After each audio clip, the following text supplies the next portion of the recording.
Welcome to this month's Pout Chat for April. We've got a few things to go through with you here, and we should have a little bit of time at the end for questions. So if you, like usual, if you do have questions throughout the presentation, feel free to put those into the chat, and Josh will be monitoring that, or one of my other staff will be monitoring that, and I'll make sure that they share that with me as we go along. So what are we going to be talking about today is we have a few things. We're going to continue on with the soil order of the month. We're going to look at some training opportunities that are coming up in the POWTS program. And then we're going to discuss a couple new product approvals that came out in March this past month. And then we're also going to have a few question and answers and a few just sort of informational tidbits there at the end for you. So the first one we're going to do is the soil order of the month. This month's soil is Ultisol, and we're going to talk a little bit about the introduction to them, what they're about, some formation processes, how they got here, kind of thing, and then what their distribution is in and what the series are in Wisconsin for Ultisols, and a little bit about how they apply to POWTS systems in the state. So in Ultisol, the word comes, like a lot of things, it's from Latin, and comes from ultimus, like the ultimate is the last or the end or the pinnacle kind of thing, or the ultimate is the end. So why it's named that is it is a strongly leached acid forest soil with relatively low native fertility.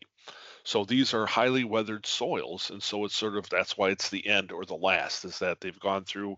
We've talked before, Katie has talked, done the soil presentations about, like an entisol is like a young soil, and septisols, very little change, and then they may go into, depending on what they are, a spodosol or an alphasol or something like that as it starts weathering and getting to be an older and older soil. So as these things, migrate on, they become more and more weathered, more and more developed, more features, more soil forming features or processes will happen inside of them, and they'll become, more aged in their appearance. So an ultisol is sort of at the end. It's highly weathered, highly leached. It's gone through a lot of soil forming processes, and it's sort of at the, I guess you could say it's sort of at the end stage of a soil's developmental life. So what are some of the characteristics we have for an ultisol? They're primarily in humid, temperate, and so that would be us here in Wisconsin. We're sort of on the end of the humid temperate, but we're on the edge of that, humid temperate, and tropical areas of the world that you'll see them in. It's usually on an older, more stable landscape. So again, when we're looking at things like inceptisols or entisols, those are young soil landscapes. So obviously it has to be in an older, stable landscape for that weathering to take place, because if something would happen in that soil, you get a new sediment or new deposit or something happening to it, that's obviously going to be a much younger landscape, or newer glacial deposits, things like that are going to change that landscape. It's going to be a new landscape. Also characterized by intense weathering of the primary minerals, and those would be like the calcium, manganese, and potassium. And so much of those have been leached out of the soil already. We also have subsurface horizon in which clays have accumulated. So it will usually have an argillic. We talked about those before, and we'll look at that again here. But that downward movement of clays in the soil, and so it'll have an argillic horizon. It'll usually be strong yellow or reddish colors resulting from the presence of iron oxide. So it's part of the highly weathered process, is that a lot of the other things have been stripped out that impart colors on the soil and will have strong red or yellow colors being present. And it's similar to if you're familiar with like the red clay or the Piedmont region down in the southeast part of the U.S., especially like in Georgia, a lot of those are the highly weathered ultisol soils. That's commonly where you'd see them. They can support productive forest, but they're really poorly suited for continuous agriculture without the use of a lot of fertilizer and lime. So, agriculture does occur on them. It's just that they're sort of a poor soil because they've been so highly weathered and the minerals have been leached out of it. They're really not that fertile or not that productive. So you can grow certain things on them, and certain crops are sort of geared towards that. Cotton and tobacco are more geared towards those things, where things like wheat and corn are not. And that's why, you know, certain soils grow certain things, because those highly weathered ones, cotton and tobacco aren't as critical for that as like corn, soybeans, those kind of things.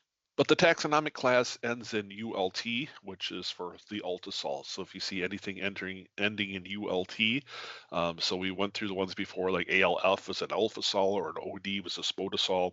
ULT signifies that it's an altisol. So what are the formation processes? As I mentioned before, the downward movement of clay in the soil, forming an argillic horizon or a clay accumulation, is argiluviation. So that's a downward movement of clay in the profile. So we will have something, again, these things are highly weathered, so we've had a lot of time for that clay to migrate down through the soil as a natural forming process. And it's the same process, it's identical to what an alpha salt is. They have the same, argillic horizon, same soil formation in them. So very similar to the alpha salt soils in that process, or that argillic argiluviation in there, or the formation of that clay horizon. So we'll have a loss of clay up above and accumulation of clay down below. So what really is the difference? You've heard me mention that altisols and alpha sols, are pretty much the same. Is they have the same processes that form, the same internal things that happen. But remember, when we were talking about an altisol, what is the primary thing for an altisol? Is that the altisol itself is a highly weathered, where other ones are not. So alphasol is not as highly weathered, but an altisol is. So that's the big difference here, is when we look at the formation and the processes, is that, again, altisols have to contain that clay horizon, just like an alpha sol, but they have a low base saturation. And so what that is that deals with the cation exchange capacity. We said that there's certain cations or certain minerals like the potassium, manganese, and calcium, those have leached out of the soil. So we're going to have what they call a low base saturation, or low percentage of those base elements, the positives, the acids and bases. These elements have a base, or they have a high pH to them, and they are not there. So they have a very low base saturation, where alpha sols have a high base saturation. They still have those minerals present. And so when they do a lab analysis on them, they're going to have a greater than 35% base saturation, where an altisol does not. So basically, an altisol is just a highly weathered, poor fertility alpha sol. So when you look at them side by side, here, I mean, yeah, sometimes the reddish colors, like in certain areas where it's highly weathered, like in the Georgia, the Piedmont, like I mentioned, the colors can sometimes give it away. But in all reality, the colors aren't necessarily going to tell you anything. The clay content isn't going to tell you anything, because it happens in altisols and alpha sols. The only way you're really going to know the difference between an altisol and an alpha sol is that base saturation is less than 35%, or it's greater than 35%. So in reality, identifying them out in the field, they're going to look the same. They're going to look identical, and only a lab analysis is going to be able to tell you the difference. So, that base cation leaching here is that eluviation, or the E, or the exiting of the calcium, manganese, potassium, sodium, the base cations from the profile under those leaching conditions. So they leach down out of an E horizon or out of an A, and this is the same stuff that we saw for an alpha sol. They're going to accumulate in the BT or BS. And it's also the same thing we learned with spodosols. That can also happen, a base cation leaching.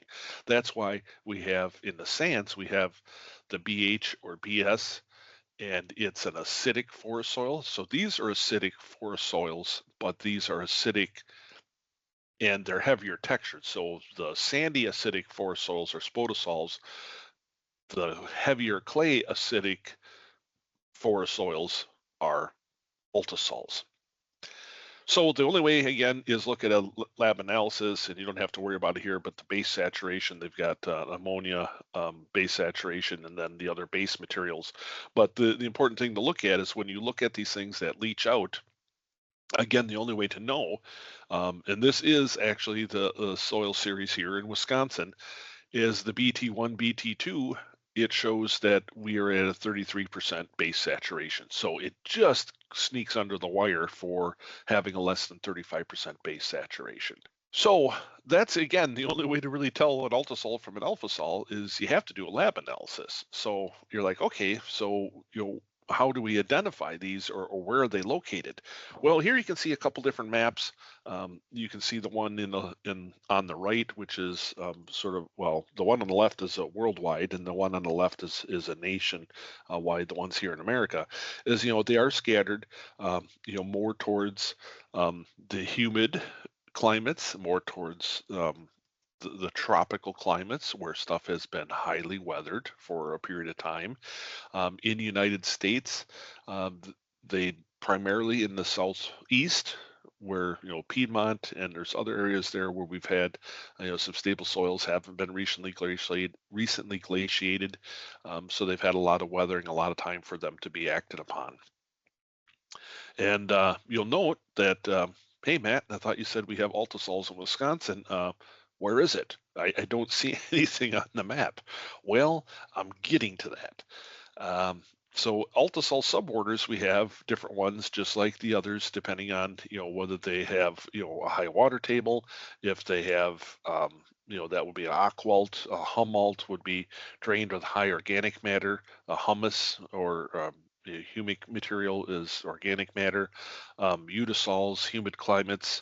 Ustalts, semi-arid, the subhumid climates, and xeralts are temperate ones with dry summers, moist winters.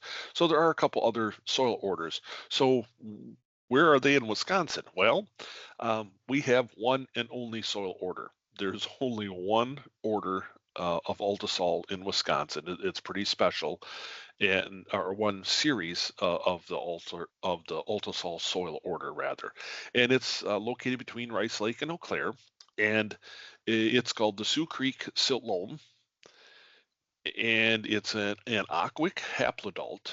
So it does get a little bit wet in the bottom end of it sometimes.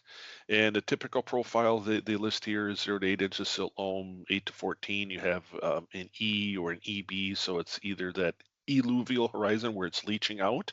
Remember we said we have that argillic, or clay material moving down through the soil. So typically it's either a straight E or it's an E/B, which means it's somewhat between an E horizon and a B. And then we have below that, typically a BT1, BT2 or something where we're accumulating that clay. That's our argillic horizon in there, our clay accumulation. And then we have a 2 BC. So the 2 means we have a second parent material, and then it's either somewhat B, somewhat C, and then the 2 CR, which is a bedrock. It's actually a weak sandstone is what we see here. So just one soil order, the Sioux Creek Silt Loam, that's it. And here's sort of a blow up of the map here.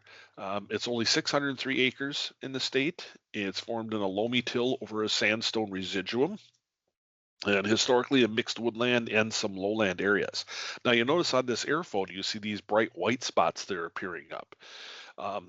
And I'll let you think amongst yourselves a little bit here, but if you can, years ago I took an air photo interpretation class trying to see what these things are. If you zoom in on these are actually frac sand pits.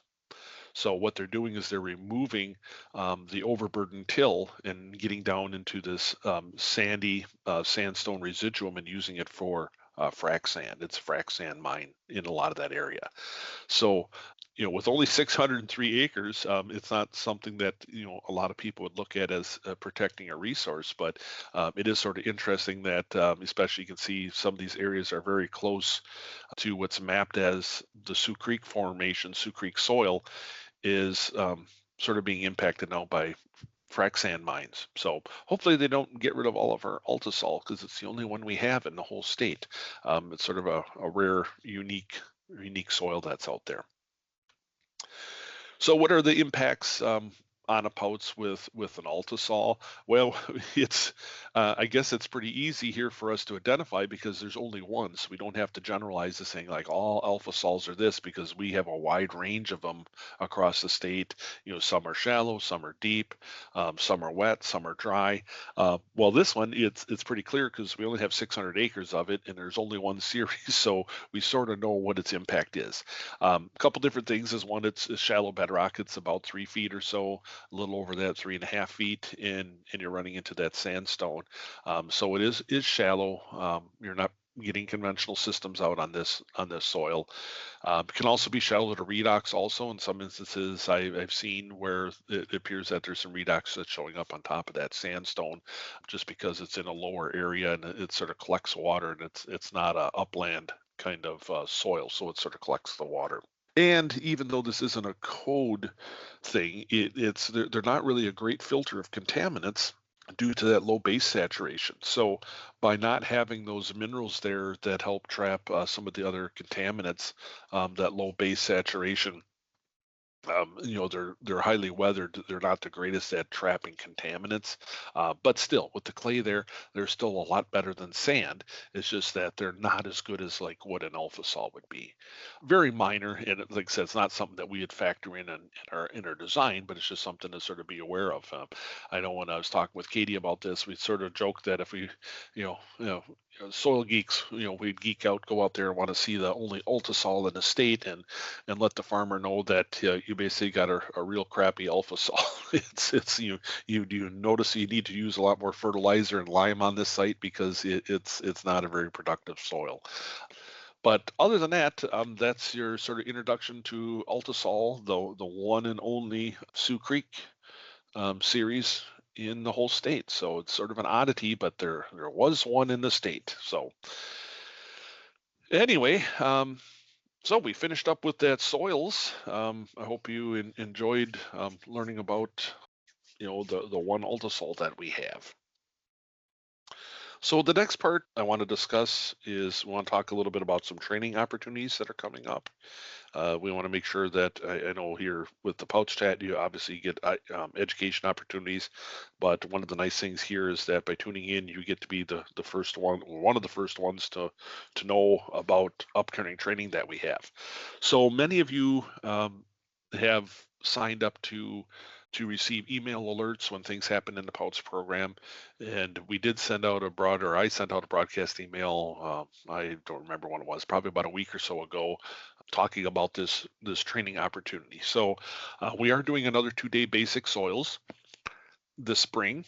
We anticipate in doing one in the fall also, but we haven't locked in the date or the time or the location for that yet. It's probably going to be down in the Hancock area this fall, but we haven't locked in anything for certain yet. But we did lock this one in, and so we're having a 2-day basic soils at the River Dock Nature Center in Rice Lake. So this is again in conjunction with the Wisconsin Department of Extension, UW Extension. So they are helping us with some of the background stuff. So they helped find a location. They're setting up the classroom for us, making sure the pits are being dug. They're also going to be able to bring us in for sign up for this. You're going to get box lunches for each of the 2 days, and they will have some snacks and beverages there for us for morning and afternoon. So with that, with them being able to do that, there is a fee. So you can see the fee down at the bottom. There is a $50 registration fee for the 2 days. If you sign up before April 24th, or rather, that's if you sign up before April 24th, $60 after April 24th. So last minute registration is going to be slightly higher. So again, the UW Extension is helping us set this up, so there is a minor fee for that, but then they're also able to provide us with some snacks and meals too. So I think it's still an excellent value for 12 hours of continuing education you'll get. So if you already have a CST license, you'll get 12 hours of continuing education for the CST credential. And if you don't have the CST license, it's an excellent prep for the CST exam. So we're going to go through all the basics of, color, texture, structure. We're going to have opportunities for doing some hand texturing of soils at the classroom. And then typically we have a day and a half classroom, and then we have an afternoon out in the field.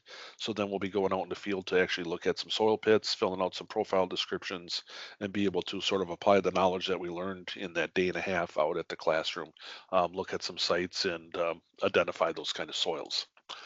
So if you're interested in doing that, you can go to that website there. Like I said, I also sent on a link. So it's go.wisc.edu /cert soil test 2025. I also have this link here, and I'll leave this up for a little bit as we continue to talk. That if you want to scan the QR code, this should take you right to the registration website.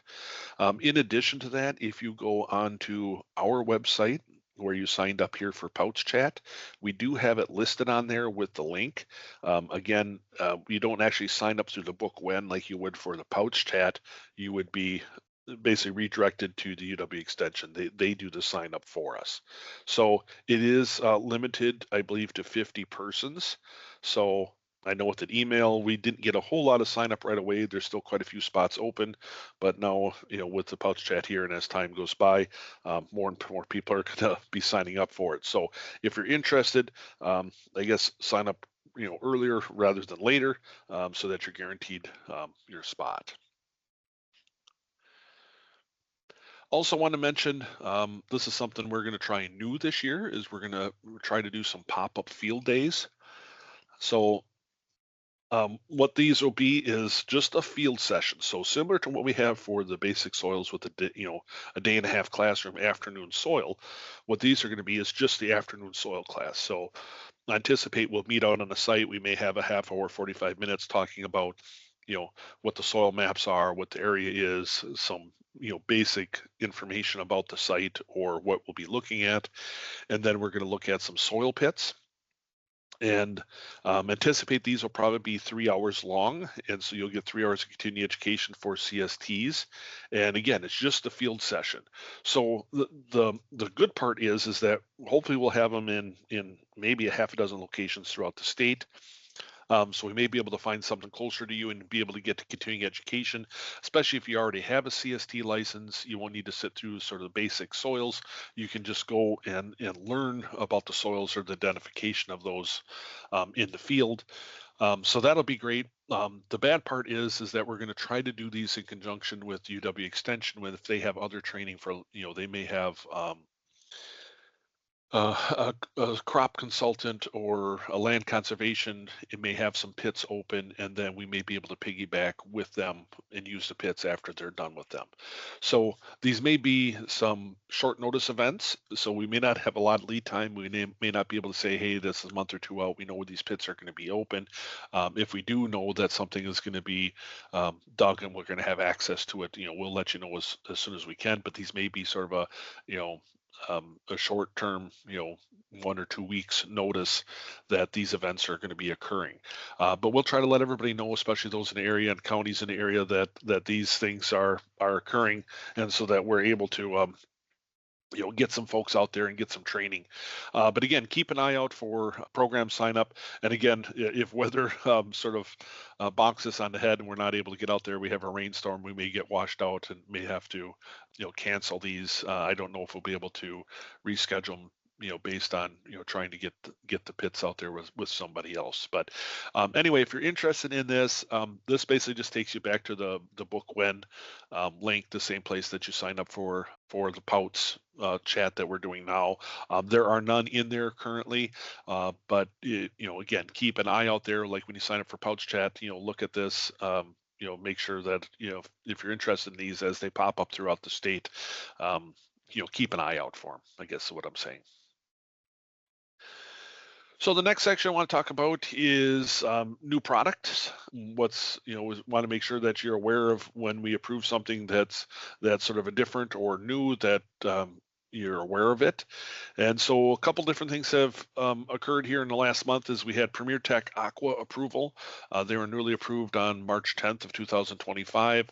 They have what they call an EcoFlow linear biofilter. It's model EL15 and requires at least 6 inches below the unit. So these are the passive pretreatment. They're sort of like chambers out there, and then they have the 6 inches of sand underneath them. So they're similar to like Geomat and Elgin's that I think most of you are familiar with. Sort of shows this is out of their manual. But we do have a product approval for them. If you're interested in them, contact the manufacturer or check with our product approval off of ESA. You'll be able to get that information out of there on what the approvals are and sort of how they work. But just want you to be aware of that one, the EL15. And then the other one that we just had proved, which is sort of a different class of product, is EcoJohn has an approval. And you may have heard of EcoJohn. They do some other non sanitation devices. They do some portable restrooms and mostly like incinerating toilets. And so this product is a little bit different, is that the septic john unit that was just approved in March 31st is a whole house wastewater incinerator. So not just the incinerating toilet, it can also take water from not only your toilet, but also kitchen and shower. It puts it into sort of a storage or a surge tank and then doses that into an incinerator system where it turns everything to ash. So the units are designed for sort of an off-grid kind of use where you don't have access to land. I did see like on their website they had, I believe it's like a floating factory with a bathroom in it. Looked like Norway where they farm salmon or something. And so you could have something like this where it takes all the wastewater and incinerates it. But various powers from the 110 to a 12 volt DC, so you can run it off batteries or possibly solar, and has various fuel choices: propane, natural gas, diesel, and even jet fuel. So different locations they have. But anyway, something that's a little bit different, a whole house incinerator kind of thing, a little bit different for us. But check product approvals for more information for them. So just wanted to share those two new products with you, that they're out there, every day, we get new stuff that's proposed to us, and these two did make it through the approval process.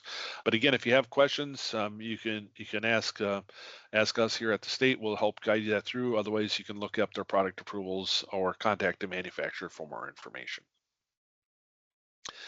So the last segment here is we're going to take a look at some questions and answers, or a few little tidbits of sharing some information here.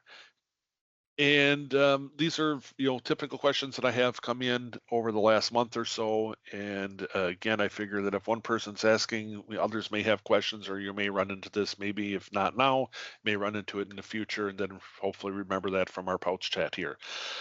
So I had a question about soil test. When does a soil test need to be submitted? So a soil tester completes a soil test. When does this have to be submitted? Well, the code's a little vague upon it. It doesn't have like within 30 days or within 10 days. It says that a soil evaluation report shall be prepared and submitted to the governmental unit, basically the county, upon completion. So basically, once you're done with it, you need to file it. And I understand that there's business practices, and once you perform a soil test, you want to get paid. Obviously, I understand that there's some reasons why you may not immediately file, but basically, if you've done the soil test, the code is clear that upon you completing that soil test, so once you've deemed it complete, you need to file it. You can't be hanging on to those or sitting on them. So make sure that you get them in. We have run into some instances in the past with, it hasn't happened for some time, but if a policy or a code or something would change and you're sitting on that soil test, you may have to go out there and redo some work or something. You run into that potential of not filing it when it was done and having that become a record for the county. So just make sure that when they're done and complete, that you are getting those filed with the county. So that brings up sort of the second part of it here, is that what happens when I file it? Well, as I said, once it's complete, you're required to file, and once you file, that soil test does become an official document in this public record. So be aware of that also. And I know, like I said, everybody wants to get paid, but once those are filed, they are now public records. They are an official document. Once you sign and send that in, they're official documents of the county. It can't be purged out of the county file system or anything like that. So just make sure that you understand, once they're filed, now they're public record. Anybody can use them, or they become, again, a record of that property. I want to mention state-owned projects again. We've run at this a few times here recently, and we're still running into it, so it doesn't hurt to keep the reminders out there that what's the procedure for installing a septic system on a state-owned property.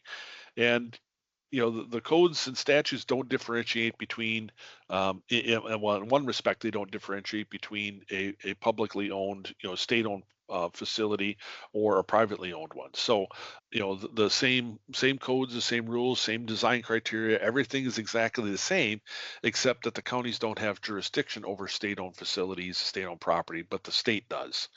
So similar to us with federal properties, is the state, I have no control over a federal installation or Indian lands held in trust through the federal government. The state doesn't have any authority over those federal properties. The county doesn't have authority over state-owned properties. So that means a plan review has to be done from the state level for state-owned property.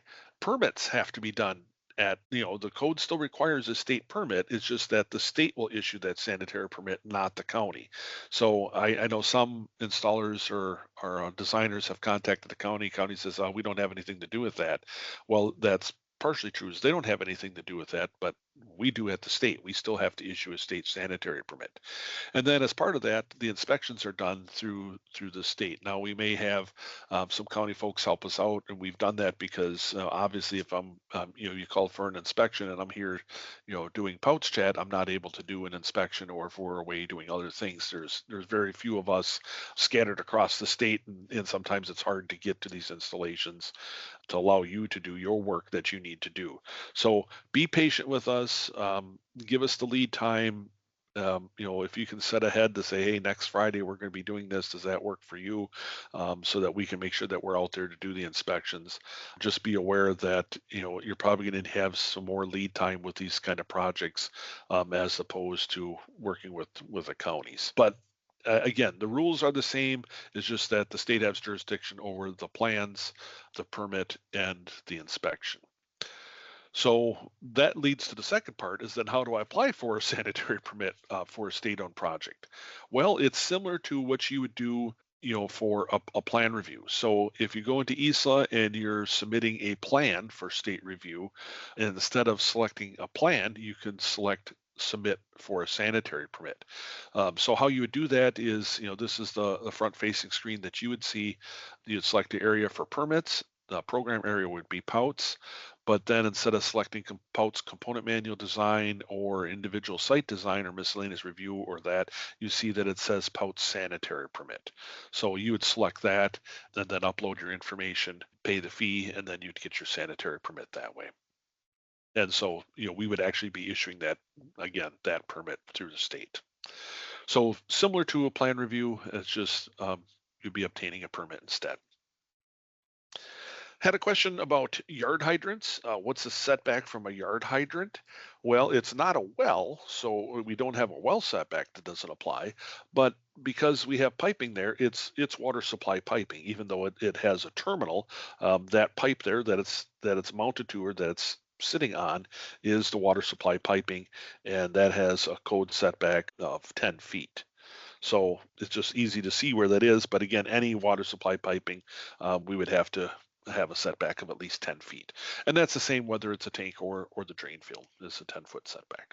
Had a question about driveways. What is the setback from a driveway to a drain field or tank? And I thought about having, sort of the QR pop up and do the questionnaire, but I guess I'll let everybody sort of think on their own about this. Is, what is the setback from a driveway? And well, technically there isn't one. So it's not in the code anywhere. It's not in our table of setbacks. We don't have, we have buildings, we have navigable, or ordinary high water mark of navigable bodies of water. We have wells, we have different things like that, but there isn't anything from a driveway. So technically, there isn't a setback. However, placing a drive too close or over a POWTS, we're going to severely impact that. So if your septic system was underneath this driveway and somebody put over top of it, I mean, obviously that's going to cause an impact on a driveway. You're sealing it off. You're not getting airflow. You're going to have some compaction. So it's going to cause a detriment, and they're going to reduce the life out of their drain field by doing that. But technically, there isn't a setback. Maybe we should have some setbacks in the codes for other things like this that aren't identified, but people are always trying to do ingenious or different things. It's just basically going to kill their system off, is that they're going to short circuit their system and kill its life expectancy. So, but technically there is no setback, but I tell people don't do it. But if they really are adamant about doing something there, typically we don't see paved, but it's usually a gravel or something which is a little less of an issue, but still um, can be very detrimental to a system's life. So not a good idea. Had a question come up about high strength waste. Is a system designated high strength waste if it's going to a holding tank? So actually had one where they basically said it's high strength waste, it's going into holding tank, or they were debating whether they could do an at risk and going to a holding tank.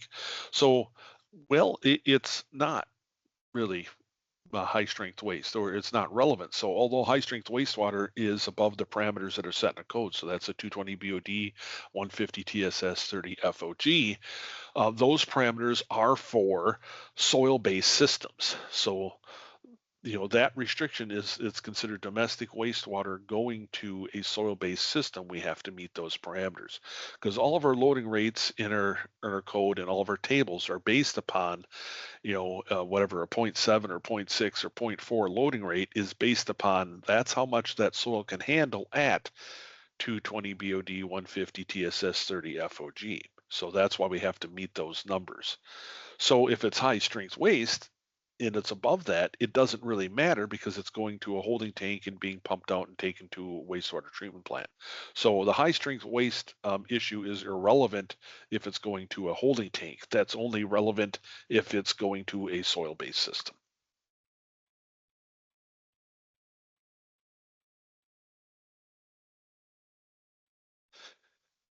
We don't get these too often anymore, but we do have some sites here that still have outlot restrictions on them.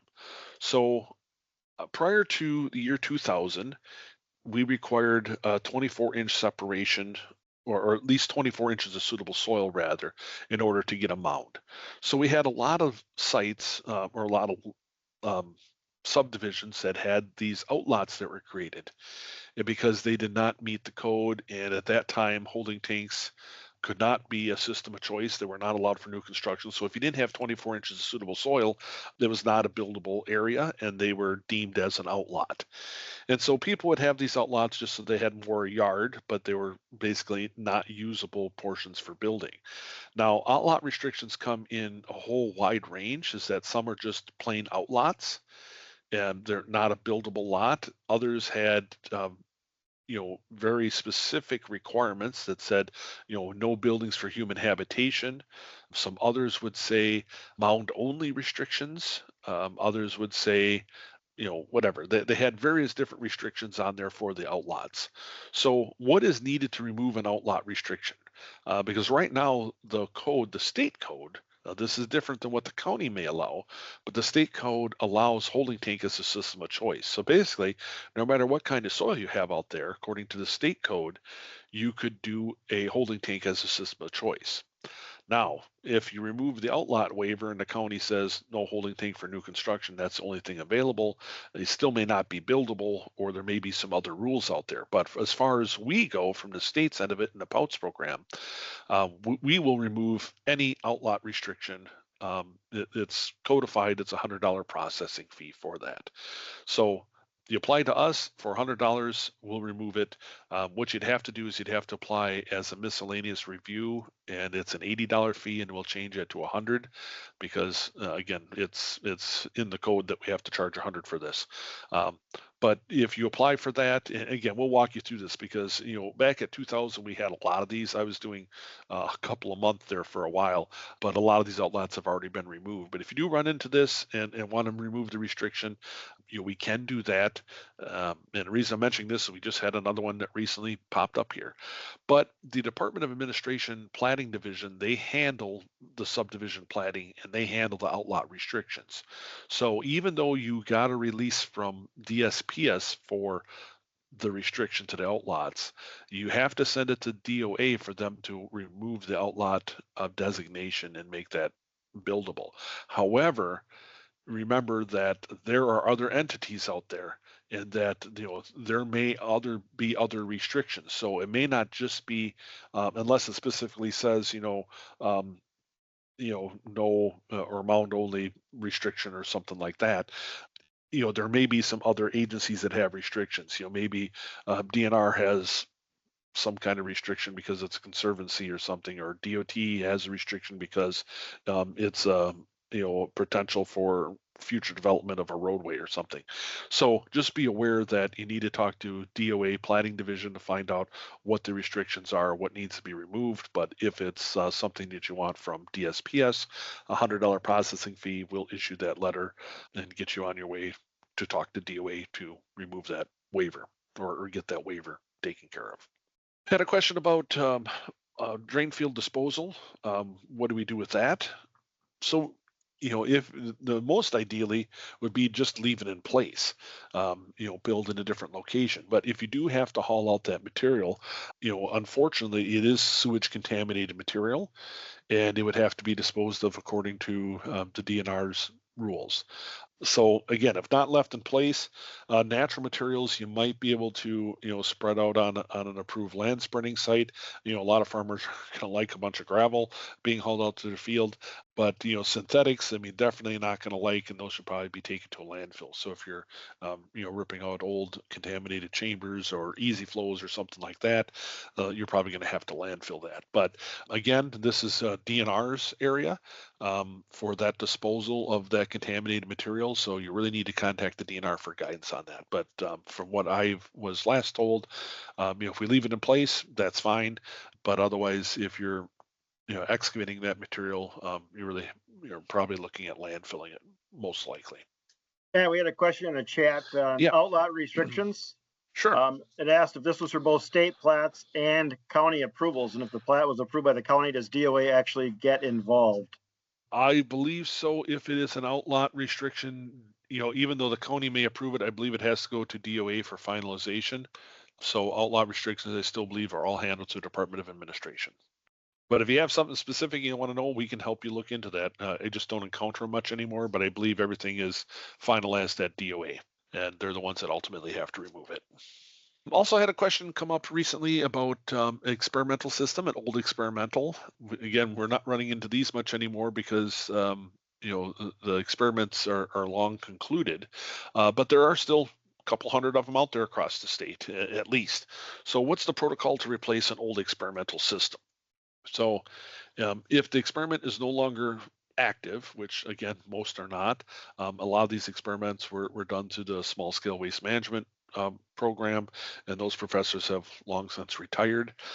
But the experiment has to be an ongoing experiment, which means somebody has to be maintaining and looking at. So they're, if somebody is doing research and they're actively still looking at it or experimenting with that system, gathering data, that's fine. But if they're not, then that experiment has ended, and if part of that system fails, it needs to be replaced according to today's code, because we can't continue to allow an experiment.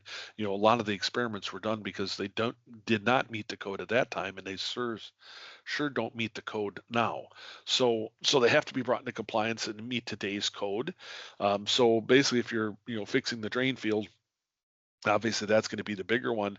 But if you're just replacing a tank, since let's say you had a tank collapse but the drain field's experimental, we can still allow those to continue, but they have to meet their separation requirement. Since the experiment's no longer continuing, we had some, for instance, where the small scale waste management project was putting some systems out there that did not have the 3-foot separation below them. So therefore, if any part of it goes, you could only replace the tank, but if you didn't have your 3 foot separation, it would be considered, according to today's code, failed system. And since the experiment is not ongoing, it would not be allowed to continue in that aspect. So experiments are sort of a messy proposition. I know the owners aren't happy for having to replace a system that they think is fine and they're not having issues with, but again, a lot of them sign paperwork in the 80s and 90s stating that, once the experiment ends, that they may have to bring it into compliance, and that's what we're facing. So if you run into these, ask questions, get us involved early so that we know what has to be, or we'll let you know what has to be done with them. I want to mention how large systems, remember to look for, we've had a few plan reviews come through and we've had to do a little bit of tracking down. So, I mean, if you're submitting these plans, you can help us out ahead of time by letting us know whether it is or is not, that you've already looked for this information. But remember, any systems under common ownership within 1,500 feet of the system that you're designing, make sure that we look around and see what else is out there. I had one come in and it was listed as a camp, and so that sends the bells off, to what else is out there.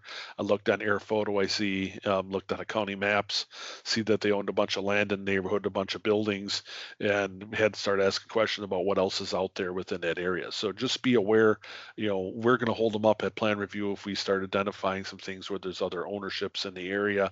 And then also, the one that I looked at, did not happen to be over 12,000 gallons per day total. But if it did, that would have put a big monkey wrench into the whole process. So make sure that you're looking at that. And if you did, note that on there to say, hey, this is the area. They have other ownership, but they're outside the area. It helps us from being caught off guard and having to do a lot of background, to look at those and identify that. But just be aware, big campgrounds, commercial properties where there's a lot of buildings under the same ownership. Again, over 12,000 within 1,500 feet, it's most likely going to be a large system. Let us know and we can help you through that process. Another Also, question on, hold yep, on, Matt. Another question is, how does this affect condo ownership? condo ownership, each individual condo is owned by the owner. So that is, so it depends on how it's done. So if a condo has, if a condo is an individual owner and you have your own system, that would be one thing. But if you have, majority ownership, so if it's like run by an entity, you have one condo building, or let's say an apartment building that you're an owner of, or like I said, a condo member of that building, but it's run by the condo association, and that condo association is, quote, the owner of the system, then it would be up to them. So it's who owns the system.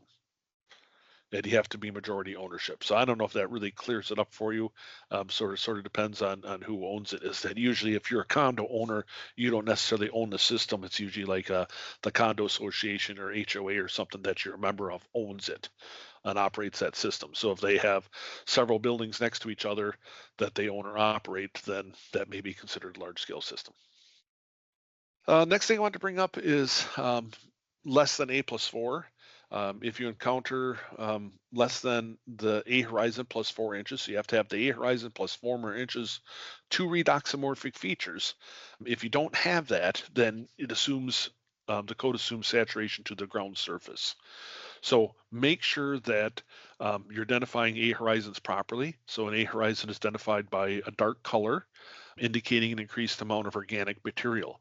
So, just because you have a certain depth, if you have whatever 3 feet of material or 2 feet of material, that doesn't mean that the A horizon is only the first horizon you identify. If it's still, dark colors, 10 where 2 2 3 2 3 3, those are considered dark organic influence to, they have the humic material there. Those are dark topsoil horizons. So even though you may have several feet of that, it's still considered topsoil, and it's considered a horizon, even though it may be deep. So make sure that the depth or number of horizons doesn't influence that. It's the coloration of the soil, whether it's topsoil colors or not. Also, don't split out a topsoil horizon if you have 12 inches of topsoil. Don't split it and say, well, I've got granular structure for the first 6 inches, and I've got subnuclear blocky for the next six. Therefore, I've got a second horizon. I've got the top horizon plus four more. It's not the top plus four. It's an A horizon. So if it meets the A horizon criteria of the dark colors, it's still considered A horizon no matter how many you have or how deep it goes. So just be aware of looking for those that you got to have A plus four. Otherwise, we assume saturation to the surface, and that means you may have suitable soil out there to do something. We might have to do an interpretive determination or another method to justify the use of that site.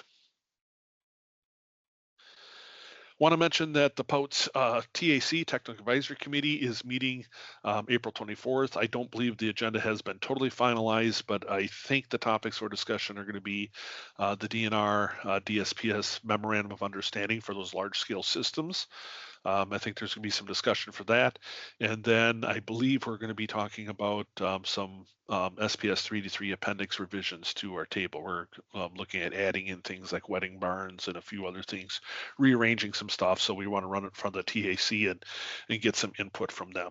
So I have not seen a finalized agenda out, but just want everybody to be aware that, TAC is active, and we're going to be meeting with them on April 24th. Also want to mention manual references. Make sure you're using the correct manual and cite it. That's a requirement of the plan that you send in, is we need to know what manual you're designing off of. So plan reviewers will be asking for revisions to submittals with incorrect citations. It's already been 3 years. It doesn't seem like that long, but these latest version manuals have been around for 3 years already. So please change your paperwork. Make sure we have a lot of boilerplate. I know one of my other pet peeves is I see cross sections of tanks that still say CI vent, which is cast iron vent. People aren't using cast iron vents. So make sure that you take a look at your plans, take a look at your diagrams, and make sure that you're using correct terminology, correct language, or in this case, make sure you're citing the correct manual, because we've let it go long enough. And so instead of highlighting stuff up saying, please, put the correct version on, if you're still citing old manuals, and some of them aren't even version 2s, I saw some that came through that were even older than that. Make sure that you're citing the correct ones, because we're going to start putting these on hold and asking for the correct information on there. Again, it's been 3 years. You've had plenty of time to switch over, so make sure that you're citing the right information on them. Also want to mention biennial budget. We don't have any updates yet. Legislative process is still playing out in Madison. So the way it works is, the governor puts together his wish list, puts it in front of the legislature. Each house, the House and the Senate of the legislature, has to pass the same budget. And once those get matched up and they both agree on that, then it gets sent back to the governor, where the governor will then sign or veto, and then it becomes the budget. So it's a long, drawn out process. Typically, these are done prior to July 1st implementation date of the new budget year. That's when the budget starts for the state, but not always. Sometimes, if it's contentious, they've drug out into fall. Typically, we see these signed usually end of May, early June. But again, it's a process, and we'll let you know if there's any development, especially on anything that would affect the POWTS program. We'll keep you up to date on that if we know more, or what sort of the word on the street is. But until things get signed, again, it's just all conjecture until the sausage making process, as they say, gets done. It's sort of a wait and see for that. But anyway, that's what I have. That's the end of the presentation today, and we'll be around a little bit if anybody has some questions here. Oh, and thanks to Josh for working on this behind the scenes and getting going what we do, because I just do the talk, and Katie does behind the scenes, and Josh has filled in tremendously for her while she's been gone, and help piece together this when the computers cause us issues. So I did see one question pop up about building sewer as it exits a building wall. And it says interior building inspector considers it once it leaves the building to be POWTS. That is incorrect. It is POWTS once it enters a septic tank. So actually that the building sewer technically is still general plumbing, although the counties do have authority to inspect that and take a look at that, because you incorporate the whole suite of codes 8381 forward. But in all reality, that building sewer is still technically general plumbing out there. So yeah, if they're coming out with a 3-inch out from the wall, that's an interior issue. But yeah, otherwise, once you're outside, yeah, then it has to be 4 inches and 18 inches below grade. Yep, they don't need frost proofing for the first 30 feet. After that, they do. And I see a couple others down at the bottom. Well, one sort of ties to what we had before. So, no permit to fix the building sewer. We could possibly do that as a county permit, but it is not a state sanitary permit for building sewer because it is not technically POWTS. And I know this has been sort of a gray area that, once it leaves the building, the general plumbers or interior plumbers don't want Brian, to sit look down. at it. But technically, it's not POWTS until it enters the tank. So it's sort of a gray area. Hopefully we'll clean this up in code someday. Um, where exactly that gray zone is out there. But yeah, if you have problems with building sewers, I mean, if it's in conjunction with a sanitary permit or something, obviously we can go out there, we can take a look, we can inspect it. I think the county has broad range of authority with county permits to issue something for a building sewer that can be done. But technically, the way the statute says, a POUTS doesn't start until septic tank. Oh yeah, we would like to address it, but that's going to take not only a code change, that's a statute. That's a statutory change. But yeah, it's been something that's I've thought about for my whole career here now, and that we should be better if everything outside of basement footing, wall, or foundation was POUTS. If it terminates in a POUTS, that would be a better way to do it. But unfortunately, that's not what it says.